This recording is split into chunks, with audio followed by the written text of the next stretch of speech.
আসসালামু আলাইকুম গাইস, কি অবস্থা সবার? কেমন আছো সবাই? আশা করি অনেক ভালো আছো। তো গাইস, আমি অনেক ভালো আছি। গাইস, আজকে আমি ভিডিওটা বানাইতেছি মেনলি আমি শুনলাম ভারতের মুম্বাই শহরে বিজেপি নেতা অনেকে আমাদের বিশ্বনগরী নিয়ে কটূক্তি করছে, বাজে কথা বলছে। আমি জানি না কথাটা কতটুকু সত্যি, কতটুকু মিথ্যা। যদি কথাটা সত্যি হয়, একটা কথা বলতে চাই তারে, তুই ওরে ভারতের মুম্বাই শহরে সামান্য একটা কুত্তা, তুই আমাদের বিশ্বনগরী নিয়ে কথা বলার সাহস কেমন করস তুই? একটা কথা একবারও কি ভাইবা দেওয়াস নাই পরবর্তীতে তোর অবস্থা কি হইতে পারে? মুসলিমে যদি একবার আমরা খেপা যাই, তোর মতো হাজারো বাঞ্চদের বাচ্চারা পাওয়ার তোর পিসা মারার আমার ক্ষমতা রাখি। একটা কথা মাথায় রাখিস, আমরা বিশ্বনবীর জন্য আমরা মুসলিমের জীবন দিতে এক সেকেন্ডও ভাবি না। আর সেদিকে তোদের সাথে যুদ্ধ ঘোষণা করতে গেলে তো এক মুহূর্ত ভাবার কথা আসে না।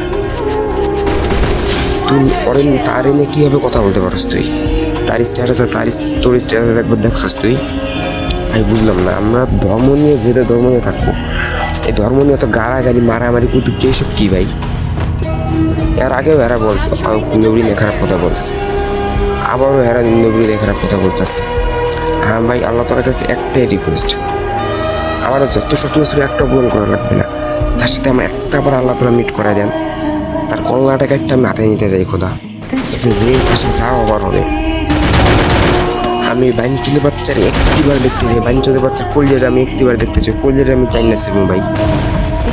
কানকির পরে কলজেটা হইলো কি আমরা আমাদের বিশ্বনবী নিয়ে কথা বলার।